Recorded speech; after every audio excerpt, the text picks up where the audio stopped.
મિત્રો આપણે 11મા ધોરણની અંદર જે પહેલું યુનિટ છે સજીવ વિશ્વમાં વિવિધતા બાયોડાયવર્સિટી એન્ડ લિવિંગ વર્લ્ડ, એમાં કુલ 4 પ્રકરણ આપણને આપે છે. મેં તમને 2 પ્રકરણની વાત અત્યાર સુધીમાં પૂરી કરી. પહેલું પ્રકરણ જોયું આપણે, એની અંદર આપણે સજીવ વિશ્વ, એમાં સજીવોના વિવિધ લક્ષણો અને મ્યુઝિયમ, પ્રાણી સંગ્રહાલય, વનસ્પતિ સંગ્રહાલય અને વનસ્પતિ ઉદ્યાન, આ બધી વાતો જોઈ. એના પછી જે બીજું પ્રકરણ છે એ જૈવિક વર્ગીકરણનું આપણે જોયું. એની અંદર આપણે ખાસ તો R.H. વિટેકરે આપેલી સજીવો માટેની 5 સૃષ્ટિ પદ્ધતિ પૈકી આપણે 3 સૃષ્ટિ છે એ શીખ્યા. મોનેરા, પ્રોટિસ્ટા અને ત્રીજો આપણે છેલ્લો ફૂગનો વિભાગ છે પૂરો કર્યો. છેલ્લે આપણે જોયું કે ફૂગનું રહેઠાણ કેવું હોય, એની પોષણ પદ્ધતિ, એનું સુકાય, એની પ્રજનન પદ્ધતિ.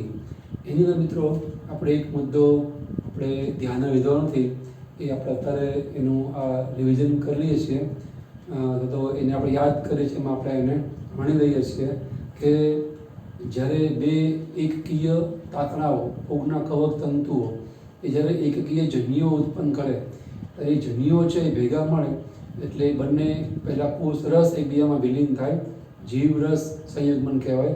પછી એમનું કોષ રસ એકબીજામાં વિલીન થાય, એને કોષ રસ સંયુગ્મન કહેવાય. અને કોષ કેન્દ્ર સંયુગ્મન કહેવાય, એટલે દ્વિકીય કોષ કેન્દ્ર બને. અને પછી એનું અર્ધીકરણ થાય એટલે વળી એકકીય બીજાણુઓ બને. એ પ્રકણી બીજાણુ હોય કે ધાની બીજાણુ હોય. એના પછી પ્રસાર કે ફેલાવાથી એ જ્યાં પણ બીજાણુઓ, એકકીય બીજાણુઓ પડે પહોંચે ત્યાં વાતાવરણ અનુકૂળ હોય તેમાંથી નવી ફૂગ સર્જાય. પણ ઘણીવાર અમુક લીલ અને ફૂગની અંદર જ્યારે 2 એકકીય જન્યુઓ એ બીજામાં વિલીન થાય છે ને, ત્યારે એમના કોષ કેન્દ્ર થોડોક સમય વિલીન થતા નથી. એટલે કોષો વિલીન થાય પણ બેના કોષ કેન્દ્ર સ્વતંત્ર રહે. એટલે એક નર એકકીય કોષ ને બીજો એક માદા એકકીય કોષ, એ બંને એકકીય જન્યુઓ ભેગા મળે તો કોષ એક થઈ જાય. પણ કોષ કેન્દ્ર જે બે સ્વતંત્ર હોય, એટલે એક કોષમાં 2 કોષ કેન્દ્ર જોવા મળે. એને કહેવાય દ્વિકોષ કેન્દ્રી અવસ્થા.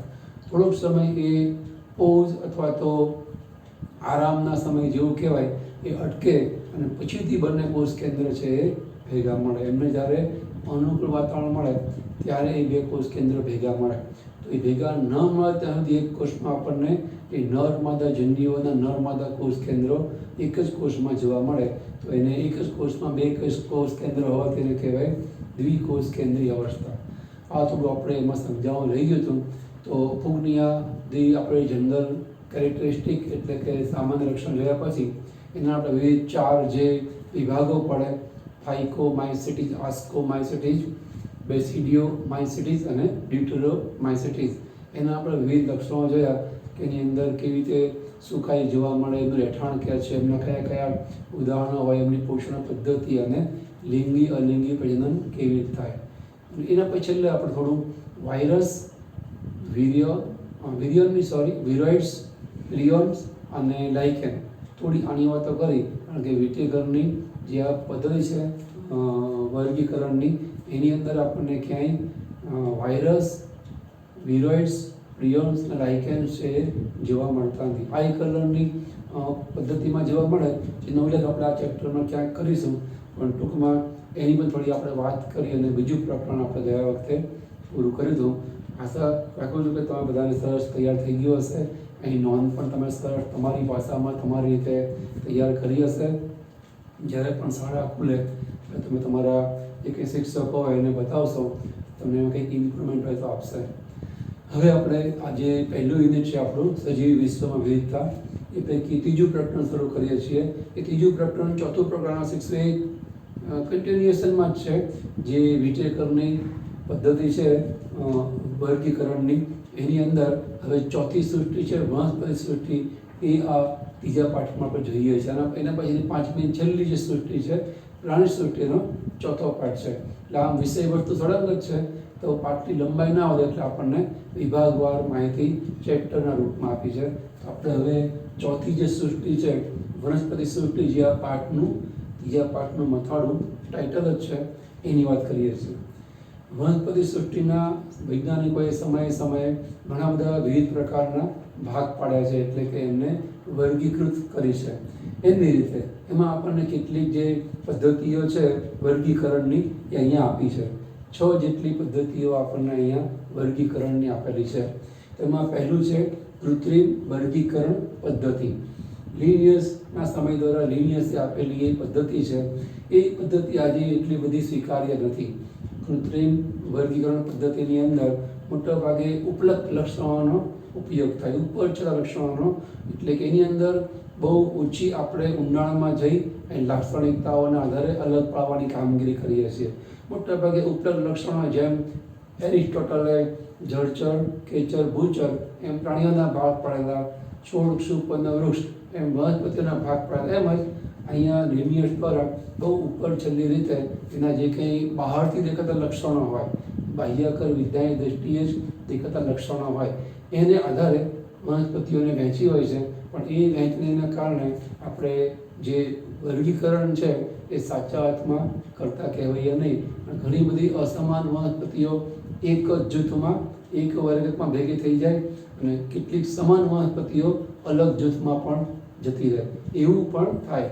તો આજે એટલી બધી આ કૃત્રિમ વર્ગીકરણ પદ્ધતિ એ અત્યારે ઉપયોગમાં આવતી નથી. લિનિયસ પછી બીજા એક સાયન્ટિસ્ટ છે જ્યોર્જ બેન્થામ અને જોસેફ ડાલ્ટન હુકર.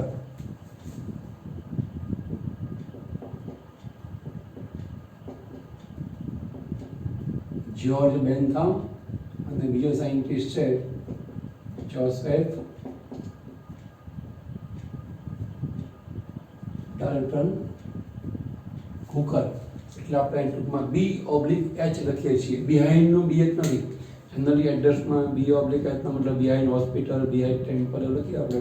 આ બેન્થામ હુકર નામના વૈજ્ઞાનિકો છે, ટેક્સોનોમિસ્ટ છે, વર્ગીકરણની અંદર ઘણું બધું કામ છે. એમણે જે પદ્ધતિ આપી એને કહેવાય નૈસર્ગિક વર્ગીકરણની પદ્ધતિ. એમની પદ્ધતિમાં એ લોકોએ ફક્ત બાહ્ય રચનાની, બાહ્ય આકારની, પણ વનસ્પતિની જે અંતસ્થ રચના છે એની આંતરિક રચનાઓ એને પણ વર્ણી લીધી. એટલે એ થોડી વધારે આધારભૂત પ્રકારની વનસ્પતિની ક્લાસિફિકેશન સિસ્ટમ છે કહેવાય. તો બેન્થામ હુકરે એ કૃત્રિમ પદ્ધતિ કરતાં થોડું વધારે ઊંડાણપૂર્વક કામ કરી અને વનસ્પતિઓમાં જોવા મળતી જે કંઈ વિવિધતાઓ હોય, બાહ્ય આકારકીય ઉપરાંત અંતસ્થ રચનાકીય, એના આધારે વનસ્પતિઓના અલગ જૂથ પાડીને એમને કરી વર્ગીકૃત. તો એ થોડું વર્ગીકરણ વધારે આધારભૂત છે એ કહેવાય. એના પછી ત્રીજી એક પદ્ધતિ છે એ છે જાતિ વિકાસકીય અથવા તો ઉદ્વિકાસકીય અથવા ઉદ્વિકાસીય. એનો અર્થ થાય કે વનસ્પતિ આ પૃથ્વી પર જે ક્રમમાં ઉત્પન્ન થઈ છે એ ક્રમમાં એમને ગોઠવવી પડે.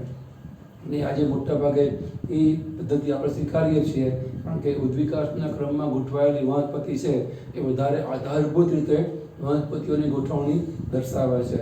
કે જે વનસ્પતિ સૌથી પહેલાં ઉત્પન્ન થઈ એ પહેલાં આવે, જેમ કે એકાંગી, પછી દ્વિઅંગી, પછી ત્રિઅંગી, પછી અનાવૃત, પછી આવૃત. તો આ જે ગોઠવણી છે એ ઉદ્વિકાસના ક્રમ પ્રમાણેની ગોઠવણી છે. એને એટલા માટે કે ઉદ્વિકાસીય કે જાતિ વિકાસકીય પ્રકારની પદ્ધતિ. એની અંદર જે પણ જૂથ પડે, આપણે હમણાં કીધું એકાંગી કે એકદળી કે દ્વિદળી કે દ્વિઅંગી, એ જે વર્ગકો હું બોલું છું એ વર્ગકોની અંદર જે પણ સજીવ વનસ્પતિઓનો સમાવેશ થાય એ બધાના પૂર્વજ એક જ હોય.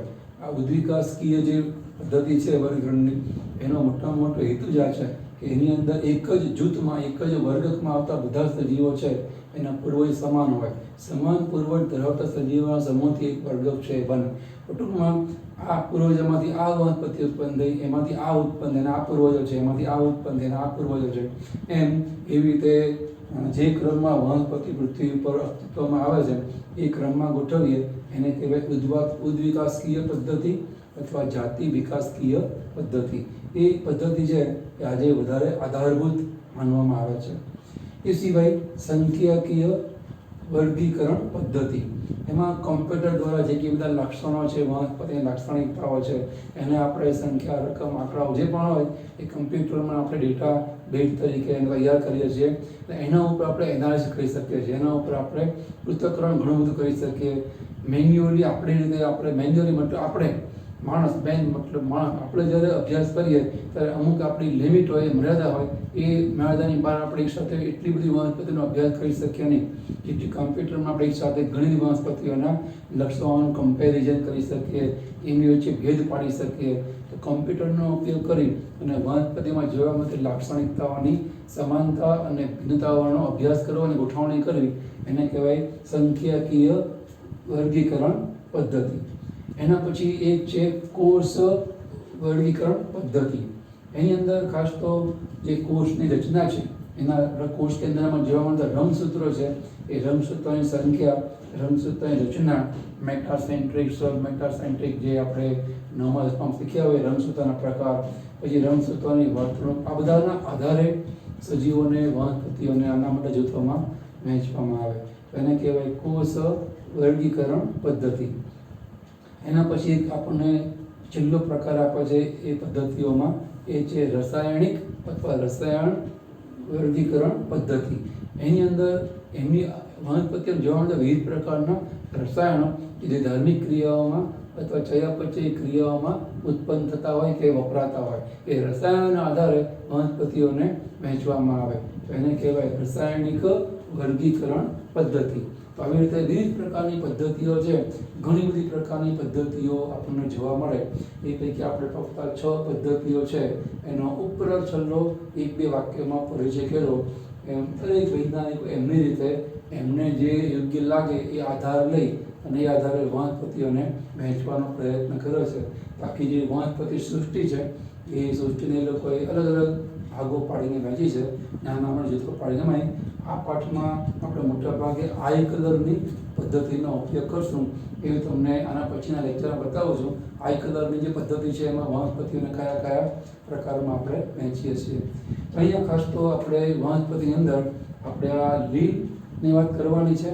એના પછી દ્વિઅંગી, ત્રિઅંગી, અનાવૃત અને આવૃત બિદારીમાં એકદળી અને દ્વિદળી, આવી આખી વનસ્પતિ સૃષ્ટિ, એના અંદર કયા કયા પ્રકારની વનસ્પતિઓ અને કેવી કેવી લાક્ષણિકતાઓવાળી વનસ્પતિઓનો સમાવેશ થાય એનો અભ્યાસ કરવાનો. ખાસ તો ટૂંકમાં લીલ, દ્વિઅંગી, ત્રિઅંગી, અનાવૃત અને આવૃતમાં એકદળી અને દ્વિદળી, એના લક્ષણોનો આપણે અભ્યાસ કરવાનો છે. એ ક્રમમાં આજે આપણે લીલથી શરૂઆત છે કરીએ. જે લીલ છે એનું નામ જ સૂચવે છે કે એની અંદર લીલું દ્રવ્ય, હરિત દ્રવ્ય હોય એવી વનસ્પતિ, એટલે એને આપણે લીલ તરીકે ઓળખીએ છીએ. દેખીતી રીતે લીલ એના નામ પ્રમાણે એમાં લીલું દ્રવ્ય, હરિત દ્રવ્ય, ઇંગ્લિશમાં ક્લોરોફિલ ધરાવે, એટલે પોષણની દ્રષ્ટિએ સ્વાવલંબી જ હોય. કારણ કે એની પાસે પોતાનું હરિત દ્રવ્ય કે ક્લોરોફિલ છે, એટલે એ પ્રકાશ શક્તિનું શોષણ કરી અને હવામાંથી CO2 લે અને પાણી, જે સ્ત્રોતમાં પાણીમાં ઢીલ મોટા ભાગે થાય કે હવામાં ભેજ રૂપી પાણી શોષી અને એને ગ્લુકોઝમાં ફેરવે, એ ક્રિયાને આપણે કહીએ છીએ પ્રકાશ સંશ્લેષણ. ટૂંકમાં એને કહેવાય પ્રકાશ સંશ્લેષી અથવા સ્વયંપોષી અથવા તો સ્વાવલંબી. તેવી જે લીલ છે એનો આપણે થોડો વધારે પ્રકારની દૃષ્ટિએ અભ્યાસ કરીએ એની પહેલાં આપણે એના કેટલાક સામાન્ય લક્ષણ જોઈએ. જેવું આપણે ફૂગમાં કર્યું હતું. ફૂગમાં મેં તમને સમજાવ્યું હતું કે કેટલાક એના સામાન્ય લક્ષણો હોય, એનું રહેઠાણ ક્યાં છે, પોષણ પદ્ધતિ કેવી છે, સુકાઈ કેવું છે, લિંગીય લિંગી પ્રજનન કેવી રીતે થાય વગેરે. અને પછી આપણે ફૂગના 4 પ્રકાર જોયા હતા, આસ્કો માયસેટિસથી માંડીને ડિટ્રોમાયસેટિસ. એવી રીતે લીલમાં પણ આપણે શરૂઆતમાં જેટલા પણ પ્રકારના વિભાગો છે લીલના, એ વિભાગ પ્રમાણે એમાં જોવા મળતી લીલના લક્ષણો એ ભાગમાં સમજાયા છે. પણ કેટલાક લક્ષણો એવા હોય કે જે લીલ માત્રામાં સામાન્ય હોય. દરેક લીલમાં એટલા લક્ષણ તો આપણને જોવા મળે. તો ફૂગની જેમ પહેલાં આપણે અહીંયા જે લીલના સામાન્ય લક્ષણો છે, જે કોઈ પણ પ્રકારની લીલને લગભગ લાગુ પડે છે, એ એપ્લાય થાય કે લક્ષણ એનું હોય, એવા સામાન્ય લક્ષણો આપણે પહેલાં લઈએ. તો અહીંયા આપણી સામે લખ્યું છે લીલમાં સૌથી પહેલાં રહેઠાણ. તો લગભગ સામાન્ય જ્ઞાનથી આપણને ખબર પડે, આપણે સાયન્સના વિદ્યાર્થીઓ છીએ એટલે નહીં, કોમર્સ આર્ટ્સવાળાને કે ન ભણતા વ્યક્તિને ખબર પડે કે લીલ હંમેશા પાણીમાં થાય, બરાબર. અને એ પાણીના 2 પ્રકાર આપણને ખબર છે, નદી, તળાવ, કૂવા, વાવ, સરોવર એનું મીઠું પાણી હોય અને દરિયાનું પાણી છે એ ખારું હોય. એટલે ખારા કે મીઠા બે પાણીમાં પાણી સપાટી પર કે તળિયે જોવા મળે. અથવા તો એની આસપાસ તટ પ્રદેશમાં, કિનારા વિસ્તારમાં જમીન ભીની હોય ત્યાં ભીની જમીનમાં પણ આપણને જોવા મળે. એ સિવાય ભેજયુક્ત જગ્યા જ્યાં પણ પુષ્કળ ભેજ રહેતો હોય ત્યાં પણ લીલ છે એ આપણને વિકાસ પામતી જોવા મળે. જમીન ઉપરાંત પથ્થરો, ખડકો, લાકડા એ બધા ઉપર પણ આપણને લીલ જોવા મળતી હોય છે. એ સિવાય આ એક વિશિષ્ટ જગ્યા છે લીલની, એ છે સહજીવન તરીકે લાઇકેન જોડે પણ આપણને જોવા મળે. સહજીવી લીલ તરીકે લાઇકેનમાં એ ફૂગ સાથે સહજીવી જીવન જીવે છે. એ લાઇકેન પણ એક પ્રકારનું રહેઠાણ કહેવાય કે લાઇકેન સાથે પણ લીલ આપણને જોવા મળે છે.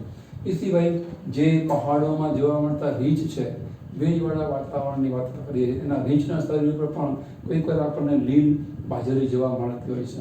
આ બધા લીલના ભેજ રહેઠાણ છે. આનું લિસ્ટ તો લાંબુ થાય. પાણીની ટાંકી જે મોટી મોટી હોય એ ઊંચાઈ ઉપર, એમાં પણ જે સહેજ ક્યાંક ભેજ આવતો હોય ત્યાં લીલ પણ થાય ને ક્યાંક મધપૂરો પણ આપણને જોવા મળે. તો બધી જગ્યાઓ છે લીલની. તો એ લીલનું રહેઠાણ જે આપણને સામાન્ય જ્ઞાનથી આવડે એવું યાદ રહી જાય છે. તો આ થયું લીલનું રહેઠાણ. એના પછી એની જોઈએ પોષણ પદ્ધતિ. તો આપણે હમણાં જ સમજાવ્યું કે લીલમાં તો ક્લોરોફિલ હોય જ, એટલે એનું નામ લીલ છે. લીલું દ્રવ્ય, હરિતદ્રવ્ય, ક્લોરોફિલ એમાં હોય એટલે એ પોષણની દ્રષ્ટિ સ્વયંપોષી અથવા સ્વાવલંબી અથવા ખાસ તો એને કહેવાય પ્રકાશ સંશ્લેષી. પ્રકાશ શક્તિની મદદથી એ ગ્લુકોઝ રૂપી ખોરાકનું નિર્માણ કરે અને એના માટે અને જે કંઈ જળાશયોમાં છે બાકીના બીજા બધા સજીવો માટે પણ એ ખોરાક નિર્માણ કરે છે. એટલે પોષણની પદ્ધતિ એની કહેવાય સ્વયંપોષી કે સ્વાવલંબી. એના પછી આ લીલનું સુકાઈ કેવું હોય. સુકાઈ આપણે ઓછામાં ઓછી આગલા વિચારમાં 2 વાર સમજાવી છે. હજુ એકવાર આપણે ઉલ્લેખ કરીએ. સુકાઈનો મતલબ શું? તો જે વનસ્પતિ દેહને આપણે મૂળ પ્રકાંડ પર્ણમાં અલગ પાડી શકીએ નહીં. મૂળ પ્રકાંડ પર્ણમાં આપણે એને વિભેદન કરી શકીએ નહીં. જેમ કે લીલનું ફળ પાણીની સપાટી પર ફેલાયેલું હોય તો એમાં ક્લોરોફિલ છે એટલે એ લીલ વનસ્પતિ કહેવાય. તો આપણે જેમ વનસ્પતિમાં મૂળ પ્રકાંડ પર્ણ એ અલગ બતાવી શકીએ, વનસ્પતિના અંગોને આપણે અલગ પાડી શકીએ કે લીલું પર્ણ છે, જાડું કથ્થઈ પ્રકાંડ છે, જમીનમાં રહેલો ભાગ એને મોટા ભાગે મૂળ કહેવાય.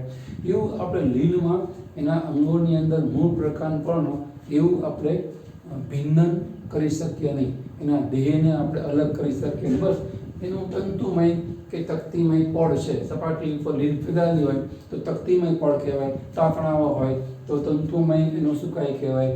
તો એની અંદર આપણને મૂળ પ્રકાંડ પણ એવું અલગ આપણે પાડી શકતા નથી. તો એ વખતે એને સુકાઈ તરીકે આપણે ઓળખીએ છીએ. આ વાત આપણે અગાઉ કરી જ છે કે જે વનસ્પતિ દેહને આપણે મૂળ પ્રકાંડ પર્ણમાં અલગ પાડી શકીએ નહીં એ વનસ્પતિ દેહને આપણે કહીએ છીએ સુકાઈ. તો લીલનો સુકાઈ એટલે કે દેહ કેવા પ્રકારનો કે આકારનો ખાસ તો હોય. તો જે એક કોષી લીલ છે એમાં તો સુકાઈ કેવું હોય એ કહેવાનો કોઈ અર્થ રહેતો નથી. કારણ કે એક કોષી લીલ જેમ કે ક્લેમિડોમોનાસ એક જ કોષ હોય, લગભગ જમરૂખ જેવા આકારનો એક કોષ આપણને જોવા મળે આવી રીતે. અને એમાં આપણને કશા પણ જોવા મળે. આ ક્લેમિડોમોનાસ નામની લીલનો એક કોષી આપણે કોષ કે ક્લેમિડોમાં આખી બતાવી કહેવાય. તો એમાં તો શું કાંઈ કેવું હોય કહેવાનો પ્રશ્ન નથી. કોષનો થોડો આપણે આકાર આપી શકીએ પણ એક જ કોષ છે એટલે સુકાઈ કેવું છે કહેવાનો પ્રશ્ન રહેતો નથી. પણ એક કોષી લીલને બાદ કરતાં બહુકોષી લીલ એ મોટા ભાગની હોય છે. તો જે બહુકોષી લીલ છે એ પછી અલગ અલગ રીતે ગોઠવણી ધરાવે. જેમ કે વોલ્વોક્સ નામની જે લીલ છે એ વસાહતી કહેવાય. એટલે કે એ કહેવાય એક કોષી, તો એને એક વોલ્વોક્સને એક નહીં પણ ઘણા બધા કોષો ભેગા મળી અને જથ્થો બનાવે એટલે એને કોલોની કહેવાય અથવા એને વસાહત કહેવાય. હા, એ છે ક્રિયાત્મક એક કોષી પણ રચનાત્મક એને બહુકોષી કહેવાય. કારણ કે ઘણી બધી વોલ્વોક્સ ભેગી મળી અને સમૂહ બનાવે આપણે નરી આંખે જોઈ શકીએ. તો એક કોષ આપણે નરી આંખે જોઈ શકીએ નહીં પણ ઘણા કોષો ભેગા મળે તો વોલ્વોક્સ આપણને નરી આંખે દેખાય. કારણ કે એ વસાહત બનાવે છે, ભેગા થઈને સમૂહ બનાવે છે. પણ દરેક એનો કોષ એ સ્વતંત્રપણે બધી ક્રિયાઓ તો કરતો જ હોય. એટલે રચનાત્મક બહુકોષી કહેવાય પણ ક્રિયાત્મક તો એક કોષી કહેવાય. તો એટલા માટે આપણે નામ આપીએ છીએ એને વસાહતી પ્રકારની લીલ. એના પછી અમુક લીલનું જે સુકાઈ તંતુમય હોય, જેમ કે આ સ્પાયરોગાયરા છે એનું સુકાઈ એ આપણને આવી રીતે ચીકણા એવા આવરણથી વીંટળાયેલું આવું તંતુમય જે આપણને જોવા મળશે. એની અંદર જે ક્લોરોફિલ છે એ આવું આપણને પટ્ટી જેવું જોવા મળશે.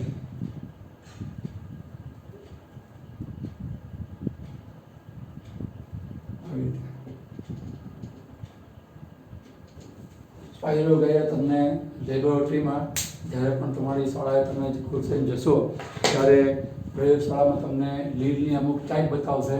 રાતી લીલ, પછી બદામી લીલ, પછી લીલી લીલ, નીલહરિત લીલ, બ્લુ ગ્રીન આલ્ગી, નીલહરિત લીલ, એમાં ઓસિલેટોરિયાનો સમાવેશ થાય. એ પણ તમે સ્લાઇડમાં જોવા મળશે. એમ બેટ્રેકોસ્પર્મમ લાલ કલરની લીલ, તમે સ્લાઇડમાં લાલ કલરની લીલ પણ જોવા મળશે. એમ આ સ્પાઇરોગાયરા લીલી લીલનું ઉદાહરણ છે. ગ્રીન આલ્ગી કહેવાય. તેમાં તમને એનું સુકાયેલા તાતણાઓ સ્લાઇડમાં તમને માઇક્રોસ્કોપમાં આવા જોવા મળશે. એટલે ઇલોથિસમાં પણ આપણને એવા તાતણાઓ જોવા મળે. તો અમુક લીલ સ્પાઇરોગાયરા ઇલોથિસમાં આપણને આવી રીતે તંતુમય પ્રકારનું સુકાય છે એ જોવા મળે. એ સિવાય જે દરિયાઈ લીલ છે એ તો બહુ જાયન્ટ બોડી બનાવે. જેમ કે જેને આપણે દરિયાઈ લીલ અથવા દરિયાઈ ઘાસ કહીએ છીએ. સી ગ્રાસ કહેવાય. સી ગ્રાસ, SEAC મતલબ દરિયો. તો એમાં જોવા મળતું ઘાસ અથવા તો ગ્રાસ સી ગ્રાસ કહેવાય. બહુ મોટી એની ફેલાવો ઘણો મોટો હોય એનો, અને બહુ ઊંડાઈ સુધી આપણને જોવા મળે એવું એ દરિયાઈ ઘાસ. એનો બહુ મોટો ટૂંકમાં આપણે એકદમ વિરાટ વનસ્પતિ દેહ, પણ એને ટૂંકમાં કહેવાય તો સુકાય, કારણ કે એમાં તમને તંતુઓની અંદર ક્યાંય પાછું એવી રીતે મૂળ પ્રકાર પણ એવું તો જોવા મળે જ નહીં, કે આની અંદર આપણને કેરસ એટલે કે સુકાય છે એ જોવા મળે છે. તો આ બીજું લક્ષણ થયું લીલનું, રહેઠાણ, પોષણ પદ્ધતિ. અને ત્રીજું લક્ષણ એ સુકાય, બરાબર, એનો દેહ કેવો હોય. એના પછી આપણે જોઈએ એની પ્રજનન પદ્ધતિ. એમાં 3 પદ્ધતિઓ આપણને જોવા મળે: વાનસ્પતિક, અલિંગી અને લિંગી. વાનસ્પતિક પ્રજનનમાં કોઈ બીજાણુ ના ઉત્પન્ન થાય, પણ અવખંડન પદ્ધતિએ લીલ છે વાનસ્પતિક પ્રજનન કરે. કારણ કે એનો જે સુકાય છે ને એને વાનસ્પત દેહ કહેવાય.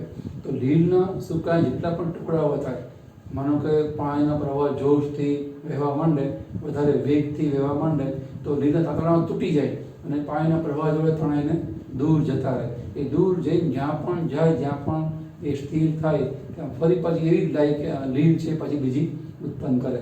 આવી રીતે એના દેહના જેટલા પણ ટુકડાઓ થાય એ સુકાઈનો પ્રત્યેક ટુકડો અનુકૂળ વાતાવરણ હોય તો પછી નવી લીલમાં, નવા લીલ દેહમાં, સુકાઈમાં ફેરવાય છે. એટલે એને કહેવાય વાનસ્પતિક પ્રજનન અવખંડન દ્વારા થયેલું. ખંડનનો મતલબ તૂટી જવું, અવખંડનનો મતલબ ટુકડાઓમાં એનો રૂપાંતર થવું. પછી છે અલિંગી પ્રજનન. એની અંદર મોટા ભાગે કશાયુક્ત ચલ બીજાણુ ઉત્પન્ન થાય. અલગ અલગ પ્રકારની લીલમાં જે પ્રકારની લીલ, એ પ્રકારની લીલમાં કશાવાળા ચલિત બીજાણુ ઉત્પન્ન થાય છે. પાણીમાં કશામાં બધે પ્રચલન કરી દૂર સુધી ફેલાય અને એમની એવી રીતે વૃદ્ધિના વિકાસનું કામ કરે, વંશ વૃદ્ધિનું કામ કરે. કારણ કે એમનો ફેલાવો થવો એ એમનું દરેક જાતિનું જાતિગત લક્ષણ છે કે પોતે પોતાની વૃદ્ધિ કરે અને પોતાના વંશની પણ વૃદ્ધિ કરે. એવી રીતે આ લીલ પણ કશામય ચલ બીજાણુઓ દ્વારા કે જે પાણીમાં દૂર સુધી ફેલાય એ પોતાનો ફેલાવો, પ્રસાર કે વિસ્તાર છે એ કરશે. તો એ ચલ બીજાણુ છે એ દ્વારા એ અલિંગી પ્રજનન કરે છે એવું કહેવાય. લિંગી પ્રજનન છે એ 3 રીતના જોવા મળે. એક તો સમજન્યુક પ્રકારનું, બીજું વિષમજન્યુક પ્રકારનું, ત્રીજું અંડજન્યુક પ્રકારનું.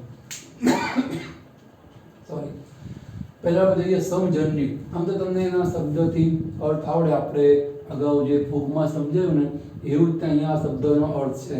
કે જેમ કે ક્લેમિડોમોનાસ નામની આપણે બતાવેલી એવી જે એક કોષી લીલ છે, એની અંદર કશાવાળા અને કશા હોય એટલે ચલિત, મોટાઇલ, પ્રચલન ક્ષમતાવાળા જન્યુ ઉત્પન્ન થાય. પણ એ જન્યુ છે ને એ નર અને માદા બંને સરખા હોય. આવી રીતે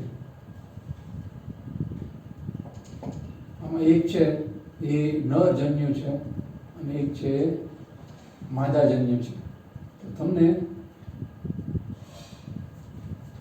બાહ્ય દેખાવમાં કે બાહ્ય આકારમાં ખબર નહીં પડે કયો નર જન્યુ છે અને કયો માદા જન્યુ છે. તો એના જન્યુઓ સરખા જ છે અને પેલા કશાવાળા છે ચલિત કહેવાય. એટલે એને કહેવાય ચલિત કશાયુક્ત સમજન્યુક પ્રકારનું લિંગી પ્રજનન. આ બંને એકદમ વિલીન થઈ જાય પછી અર્ધીકરણ થાય, પછી આવી રીતે ક્લેમિડોમોનાસનો વિકાસ થાય. પણ એની સામે સ્પાઇરોગાયરા એ પ્રકારની લીલ છે જેની અંદર આવી રીતે નર અને માદા એવા કશા વિહીન 2 જન્યો ઉત્પન્ન થાય. સોરી કસાવિહીન છે એટલે નેચરલી અચલિત હોય, નેચરલી એની પર ચલન કરે નહીં, પાણીના પ્રવાહ જોડે એનું એવી રીતે વિલીનીકરણ થાય, ફલન થાય. આને કહેવાય કસાવિહીન અચલિત પ્રકારના જન્યુઓ. પણ તમે જો એ પણ આ કસાઈ જન્યુઓની જેમ છે તો સરખા જ છે, એટલે એને કહેવાય સમજન્યિક પ્રકારનું લિંગી પ્રજનન. સ્પાઇરોકાયરામાં કસાવિહીન અચલિત સમજન્યુ જોવા મળે, ક્લેમિડોમોનાસમાં કસાયુક્ત ચલિત સમજન્યુ આપણને જોવા મળે. એ સિવાય ક્લેમિડોમોનાસની અમુક જાતિ એવી છે કે જેની અંદર આપણને જે નર અને માદા જન્યુઓ છે એ અલગ પ્રકારના જોવા મળે. નર જન્યુ છે એ નાનો હોય અને માદા જન્યુ આવી રીતે મોટો હોય. આ નર જન્યુ અને આ માદા જન્યુ. ક્લેમિડોમોનાસની અમુક જાતિમાં સમજન્યુતા જોવા મળે, જ્યારે ક્લેમિડોમોનાસની અમુક જાતિમાં આપણને આવી રીતે નર નાનો અને માદા મોટો એવા જન્યુ જોવા મળે. તો એનું કદ આકાર અલગ છે, આકાર સરખો છે પણ કદ અલગ છે, નાની મોટી સાઈઝ છે. તેને કહેવાય વિષમજન્યુ. વિષમ મતલબ સમ નહીં એવા પ્રકારના જન્યુ ઉત્પન્ન કરતી લીલ, એ બંને વિલીન થાય, જે થાય પ્રજનનથી નવી વાનસ્પતિ ઉત્પન્ન, એને કહેવાય વિષમજન્યુ પ્રકારનું લિંગી પ્રજનન.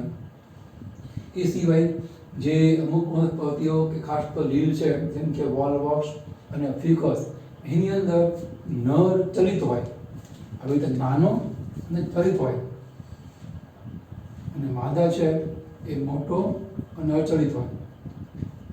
નર જન્યુ કદમાં નાના હોય અને કસાયુક્ત હોય, ચલિત હોય, જ્યારે માદા જન્યુ છે એનું આપણે અંડકોષ કહીએ છીએ. એનું આ નર જન્યુ પાણીમાં પ્રચલન કરી પાણીના માધ્યમ દ્વારા અંડકોષ સુધી પહોંચે અને એનું ફલન કરે. તો અહીંયા આને કહેવાય અંડજન્યુ પ્રકારનું લિંગી પ્રજનન. આ થોડું ઉચ્ચ પ્રકારની વનસ્પતિને મળતું આવતું એવું લિંગી પ્રકારનું પ્રજનન કહેવાય. લીલમાં આવી ત્રણેય પ્રકારનું પ્રજનન આટલી વિવિધતા સહિત આપણને જોવા મળે. સમજન્યુ, વિષમજન્યુ અને અંડજન્યુ. તમને એનો અર્થ એ બધાનો ભેદ દિમાગમાં સ્પષ્ટ હોય શબ્દોનો, કે જ્યારે આકારમાં કદમાં સરખા હોય જન્યુઓ નર માદા આપણે અલગ કરી શકીએ, સમજન્યુ કહેવાય. નર માદા જન્યુનો કદ અથવા આકાર જુદા હોય આપણે અલગ કરી શકીએ, એ વિષમજન્યુ કહેવાય. જ્યારે અંડજન્યુ એટલે કે અંડકોષ મોટો અને ચલિત એવો નર જન્યુ નાનો હોય એને કહેવાય અંડજન્યુ પ્રકારનું લિંગી પ્રજનન, જે આપણને આ વિવિધ લીલમાં છે જોવા મળે. તો અહીંયા લીલના આપણે સામાન્ય લક્ષણો છે એની વાત છે પૂરી કરી. હવે આપણે લીલની અંદર આવા વિવિધ આપણને 3 ભાગ જોવા મળે, વિભાગ. જેમ ફૂગના આપણે 4 વિભાગ જોયા હતા, એની પાસે બધા સેટિડ લાગે, આસ્કો, ફાઇકો, બેસિડિયો અને ડ્યુટેરોમાઇસેટિડ. અહીંયા આપણને 3 વિભાગ જોવા લીલી, અને એમાં ફાઇસી શબ્દ લાગે. ફાઇકો એ પ્રત્યે વનસ્પતિ માટે છે, અને કહેવાય ક્લોરોફાઇસી, ફિયોફાઇસી અને રોડોફાઇસી. ક્લોરો એટલે હરિતદ્રવ્યના આપણે એટલા માટે ક્લોરોફિલ કહીએ છીએ, હરિતદ્રવ્ય. જે લીલી લીલ છે, ગ્રીન આલ્ગી, એ બધી ક્લોરોફાઇસીમાં આવે. પછી રોડ એટલે કે લાલ લીલ, જે લાલ રંજક દ્રવ્ય ધરાવે છે એ લીલ રોડોફાઇસીમાં આવે. એનો મતલબ એવો નહીં કે એમાં હરિતદ્રવ્ય એવું લીલું ક્લોરોફિલ નથી, એ તો હોય જ, પણ લાલ રંજક દ્રવ્ય છે જેને કહેવાય ફાઇકો ઇરિથ્રિન. ઇરિથ્રો મતલબ લાલ, તો એ દ્રવ્ય થોડું વધારે હોય, એટલે બાહ્ય દ્રષ્ટિએ આપણને લીલ લાલ લાગે. જેમ કે બેટ્રાઇકોસ્પર્મમ એ લાલ લીલનું એક્ઝામ્પલ છે. એમાં હરિતદ્રવ્ય તો હોય જ, એ સ્વાવલંબી છે, તો જ આપણે લીલ કહીએ છીએ. ભલે લીલી નથી પણ લીલું દ્રવ્ય ધરાવે જ છે, પણ એના કરતાં લાલ દ્રવ્ય વધારે છે, એટલે આપણે એને લાલ કલરમાં બહારથી જોઈ શકીએ છીએ, પણ છે તો એ સ્વાવલંબી લીલ જ છે. એમ એક છે ફિયોફાઇસી, જે બદામી કલરની લીલ હોય, જેમ કે સાર્ગેસમ અથવા સર્ગાસમ, એ બદામી કલરની લીલ આપણને જોવા મળે. એની અંદર ફ્યુકોજેન્થિન પ્રકાર રંજક દ્રવ્યનું પ્રભાવીપણું હોય, એટલે કે માત્રા વધારે હોય, એટલે એ બદામી રંગની હોય, રંગનું રંજક દ્રવ્ય હોય, એટલે આપણને લીલ બદામી લાગે. બાકી એમાં પણ રોડોફાઇસીની જેમ હરિતદ્રવ્ય, લીલું દ્રવ્ય તો છે જ, તો એના લીલ અને સ્વાવલંબી કહીએ. તો એના 3 આપણે વિભાગ જોઈએ. ઉપડી જાય પહેલાં અહીંયા આપણને લીલની ઘણી બધી માનવ જીવનમાં ઉપયોગિતા છે. ફૂગની એટલી બધી આપણે ઉપયોગ જોઈ નથી. આપણે જોયું હતું મોટા મોટા બે ઉદ્યોગો છે, બ્રુઅર્સ ઈસ્ટ અને બેકર્સ ઈસ્ટ, આલ્કોહોલિક તો પીણાનો ઉદ્યોગ અને આખો બેકરી ઉદ્યોગ એ ફૂગ ઉપર જ ચાલે છે. સિવાય કેટલાક ફૂગના આપણે અન્ય ઉપયોગ પણ જોયા હતા કે એ પણ જે નિરોસ્પોરા છે એ ખાવા લાયક છે. સ્પાઇરુલિના નામની જે લીલ છે એ પણ અવકાશયાત્રીઓ અમુક પ્રકારની નિરોસ્પોરા પ્રકારની પફ બોલ્સ અથવા બબલ્સ આપણે જોયા હતા એ પણ ખોરાક તરીકે કામમાં આવતી લીલ છે, ફૂગ છે તો એનો આ ઉપયોગો છે. એમ અહીંયા આપણને લીલના કેટલાક ઉપયોગો છે આપેલા છે એ જોઈએ, પછી આપણે આપણું આજનું કામ પૂરું કરીએ.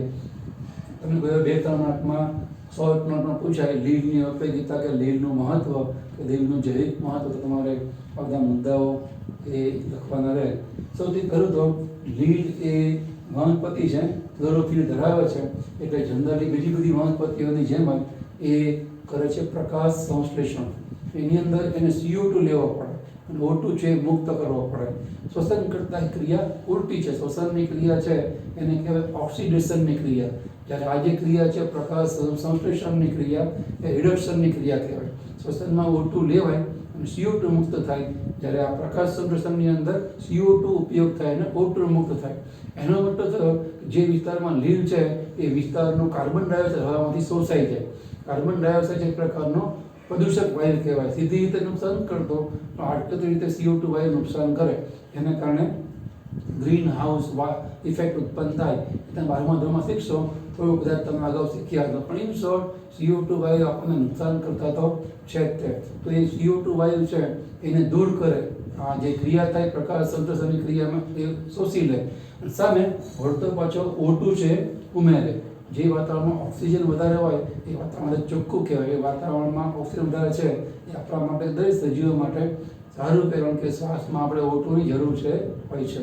તો આ એના બે ઉપયોગ સિવાય આ એક છે લીલના બે એક્ઝામ્પલ, જેલિડિયમ અને ગ્રેસિલારિયા. આ બે દરિયાઈ લીલ છે, જેલિડિયમ અને ગ્રેસિલારિયા. એમાંથી એક આપણને પદાર્થ મળે છે, એનું નામ છે અગર, તો આપણે અગર પણ કહીએ છીએ. એ અગર નામના પદાર્થનો ઉપયોગ મોટા ભાગે બહુ વિશાળ પાયે માઇક્રોબાયોલોજી જે લોકો ભણતા હોય ને એ ઉપયોગ કરે. બેક્ટેરિયાને ઉછેરવા માટેના માધ્યમ તરીકે આ અગર પાવડરનો ઉપયોગ થાય, જે આ લીલમાંથી આપણને મળે. એ સિવાય માનવ જીવનમાં પણ એ રીતે ઉપયોગી છે કે આપણે જેલી કે આઈસ્ક્રીમ બનાવવાનો હોય તો એમાં જે આપણે અગર છે નાખીએ છીએ, જીલેટિન તરીકે આપણે અગર નાખીએ તો આઈસ્ક્રીમ થોડો સ્મૂથ બને, એકદમ બરછટ ના બને. તો એ આપણને લીલની પેદાશ કે પ્રોડક્ટ મળે છે, જેલિડિયમ અને ગ્રેસિલારિયામાંથી મળતો અગર આપણને આવી રીતે ઉપયોગી છે. એ સિવાય લીલ છે એ મોટા મોટા મહાસાગરોના પ્રાથમિક ઉત્પાદક તરીકે વર્તે છે. પ્રાથમિક ઉત્પાદક તરીકે એટલે કે એ પ્રકાશ શક્તિ શોષી અને રસાયણ શક્તિમાં ફેરવે છે, ખોરાક ઉત્પન્ન કરે છે એના માટે અને બીજા ઘણા બધા સજીવો માટે.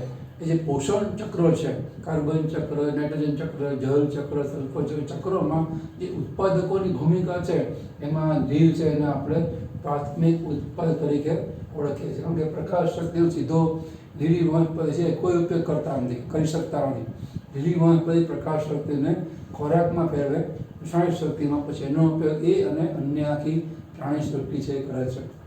એ સિવાય જે આવી લીલ છે લેમિનારિયા, સરગાસમ, આ ઘણી લીલ એની 70% જાતિઓ એ ખોરાક તરીકે ઉપયોગી છે. આપણે એઝ એ ઇન્ડિયન એ લીલને ખોરાક તરીકે ખાવા માટે એટલા હજુ ટેવાયેલા નથી, પણ એની રીતસર જેમ ઘઉં, બાજરી, જુવારની ખેતીવાડી થાય એમાં લીલની પણ ખેતીવાડી થાય છે. કૃષિમાં એ લીલની પણ વાવેતરને ઉછેરને કરવામાં આવે, એને પણ ઘણી આઈટમ પ્રોસેસ કરી અને ભાતના ફૂડ પ્રોસેસિંગ દ્વારા એના વિવિધ પ્રકારના એવી રીતે ઉપયોગો, ખાદ્ય ઉપયોગ છે એ પ્રકારના એના રૂપાંતર બજારમાં ઉપલબ્ધ હોય છે. ટૂંકમાં આપણે તો એવું રાખવાનું કે લેમિનારિયા, સરગાસમ જેવી જે લીલ છે એની બધી જાતો નહીં પણ મોટા ભાગની 70% જાતો છે એ આપણને ખોરાકમાં ઉપયોગી છે. એ સિવાય એક ઉદાહરણ આપણને આપે છે ક્લોરેલા સ્પાઇરુલિના. આ લીલ એવી છે કે જેમાં પ્રોટીનનું પ્રમાણ પુષ્કળ હોય. જે અવકાશયાત્રીઓ અવકાશમાં જાય છે ત્યારે એમને એટલું બધું વજન લઈ જવાનું હોતું નથી, એ ત્યાં થેપલાને અથાણું લઈ જઈ શકે નહીં. એ લોકો પૂરક આહાર તરીકે આ ક્લોરેલા અને સ્પાઇરના એ લીલને લઈને જાય છે. લીલ તો પાણીમાં ઉગતી રહે પર પણ ઓક્સિજન તો છે, તો એનો એક પછી ખોરાક તરીકે ઉપયોગ કરે આવી લીલનો. તો આવી રીતે આપણને લીલની કેટલીક આવી ઉપયોગિતા પણ આપેલી છે, જે તમને 2-3 માર્કને પૂછાય તમે લખી શકો. છેલ્લે આપણે હમણાં કીધું લીલના 3 વિભાગ પડે છે. એ 3 લીલના વિભાગ ક્લોરોફાઇસી, ફિયોફાઇસી, એડોફાઇસી, લીલી, બદામી અને લાલ કેરાતી લીલ. એના જે વિશેષ લક્ષણો છે એ આપણે હવે નેક્સ્ટ લેક્ચરમાં સમજીએ છીએ. આટલી વિગતો તમે બરાબર નોટમાં ટપકાવો, સમજો, વિચારો, યાદ રાખવા પ્રયત્ન કરો. જે નેક્સ્ટ લેક્ચરમાં મળીએ આપણે, અત્યારે અહીંયા અટકીએ છીએ.